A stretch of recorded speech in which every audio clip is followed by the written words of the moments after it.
ওই যে সূচনাতেই বলছিলাম, ইচ্ছে হলে কিছু যোগ দেবেন, মনে না চাইলে বাদ দিবেন, স্বার্থে আঘাত লাগছে, অসুবিধা, এটা আমি মানবো না, এটা হবে না। আপনার মন চাক আর না চাক, কোরআনে আল্লাহ বলছে তাও কারহা, তোমার মন চাক আর না চাক, কিন্তু তোমাকে মেনে নিতেই হবে, যেমন মেনেছিলেন ইব্রাহিম খলিলুল্লাহ। আল্লাহ বলছেন ইদ ক্বালা লাহু রাব্বুহু আসলিম ক্বালা আসলামতু লিরাব্বিল আলামিন। ইদ ক্বালা লাহু রাব্বুহু আসলিম, তার রব তাকে বললেন ইব্রাহিম তুমি আত্মসমর্পণ করো, ইসলাম কবুল করো। ইব্রাহিম আলাইহিস সালাম বললেন আসলামতু লিরাব্বিল আলামিন, নিখিল বিশ্বের প্রতিপালক মহান আল্লাহর কাছে আমি কমপ্লিট সারেন্ডার করলাম। পৃথিবীতে একাই নবী, একাই উম্মত ইব্রাহিম খলিলুল্লাহ, একজন মানুষও পৃথিবীতে আল্লাহ বলার ছিল না।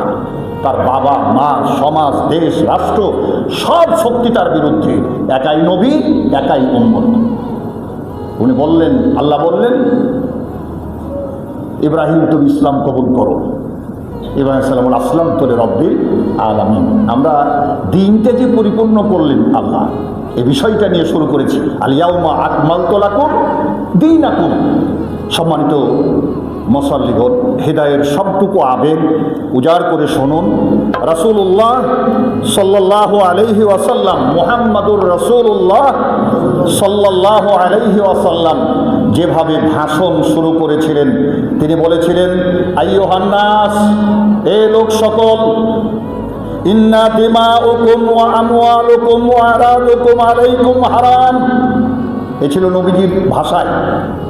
আরবি ভাষী মানুষ, আরবিতে এই ভাষণ, বিদায় হজের ভাষণ ছিল এটা। আইয়ুহান নাস, এ লোক সকল, ইন্না দিমাউকুম ওয়া আমওয়ালুকুম ওয়া আরাদুকুম আলাইকুম হারাম কাহুরমাতি ইয়াউমিকুম হাদা ফি শাহরিকুম হাদা ফি বালাদিকুম হাদা আলা কুল্লি শাইইন মিন আমরিল জাহিলিয়াতি তাহতা কাদামি মাউদু ওয়া দিমাউল জাহিলিয়াতি মাউদু। সম্মানিত মুসল্লিগণ, আল্লাহ রাসূল আরবিতে যে ভাষণ দিয়েছিলেন, আমরা তার সারাংশ আপনাদেরকে শোনাবো ইনশাআল্লাহ। অন্ততপক্ষে 5টা পয়েন্টে কথা বলার চেষ্টা করবো, অনেকগুলি পয়েন্ট আছে আজকের খুতবায়, অন্ততপক্ষে আমরা 5টা পয়েন্টে কথা বলার চেষ্টা করব ইনশাআল্লাহ। এই যে আয়াতটা অবতীর্ণ হলো, এই আয়াত অবতীর্ণের পর, সূরা মায়েদার 3 নম্বর আয়াত অবতীর্ণের পর আল্লাহর রাসূল পৃথিবীতে জীবিত ছিলেন মাত্র 81 দিন। বিদায় হজের ভাষণের পরে আমাদের প্রিয় নবী মুহাম্মদুর রাসূলুল্লাহ সাল্লাল্লাহু আলাইহি সাল্লাম এ ধরাধামে, এ পৃথিবীতে, এ মর্তে, এ নরলোকে বেঁচে ছিলেন মাত্র 81 দিন। রাসূলের এই ভাষণ শুনে হযরত ওমর, হযরত আবু বকর অঝর নয়নে কাঁদছেন, চোখ দিয়ে টস টস টস টস করে পানি ঝরছে। সাহাবারা বুঝতে পেরেছেন নবীজি আর আমাদের মাঝে থাকবেন না, তার যাওয়ার মহাপ্রয়াণের সময় ঘনিয়ে আসছে। আয়াত নাজিল হয়েছে, তারা বুঝেছেন।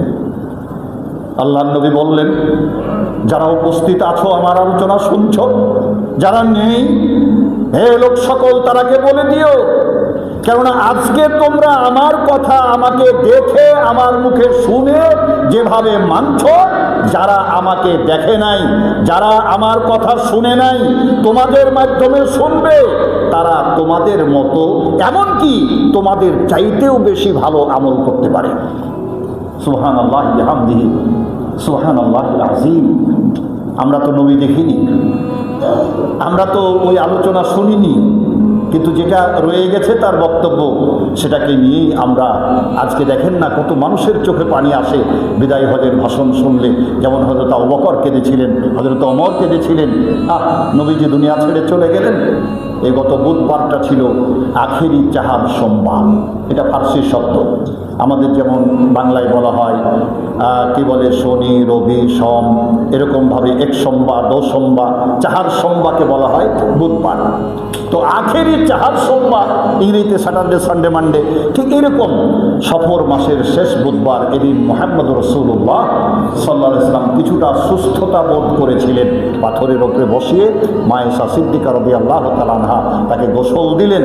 গোসলের পরে আল্লাহ রাসূল কিছুটা সুস্থতা লাভ করেছিলেন। এজন্য মুসলিম বিশ্বে এই দিনটাকে ছুটি ঘোষণা করা হয়।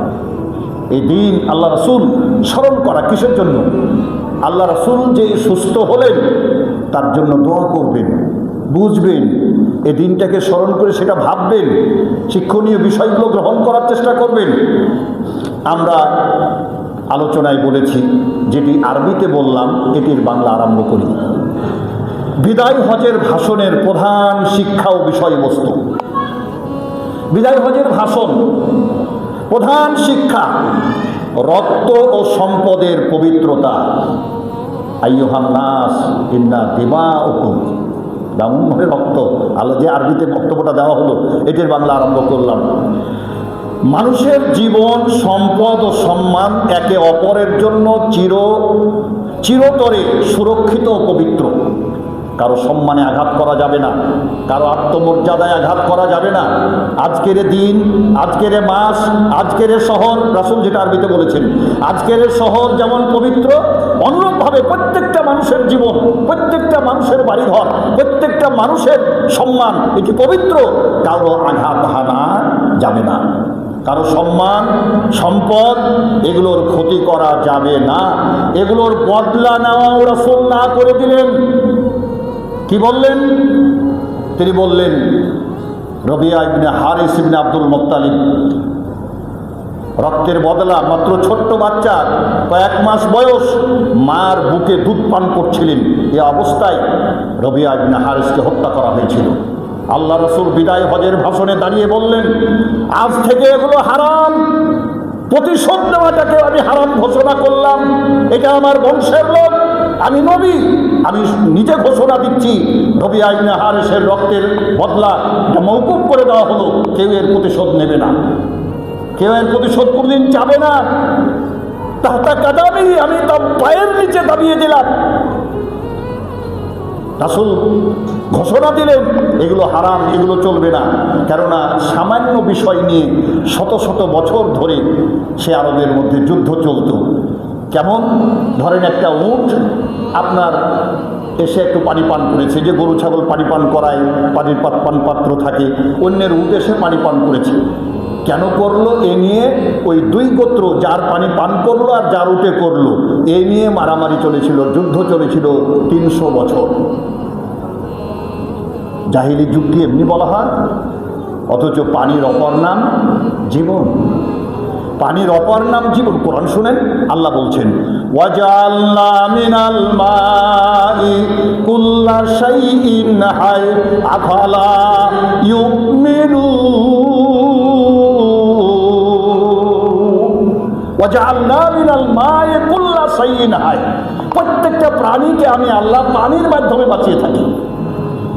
আপনি আপনার করিডোরে বেলকনিতে গাছ রেখে গেছেন, লোকজনকে বলেছিলেন কেয়ারটেকারকে পানি দিস, ঠিক মতো দেয়নি, দেশের বাইরে গিয়েছিলেন, 15 দিন পরে এসে দেখছেন গাছটা হলুদ হয়ে মরে গেছে।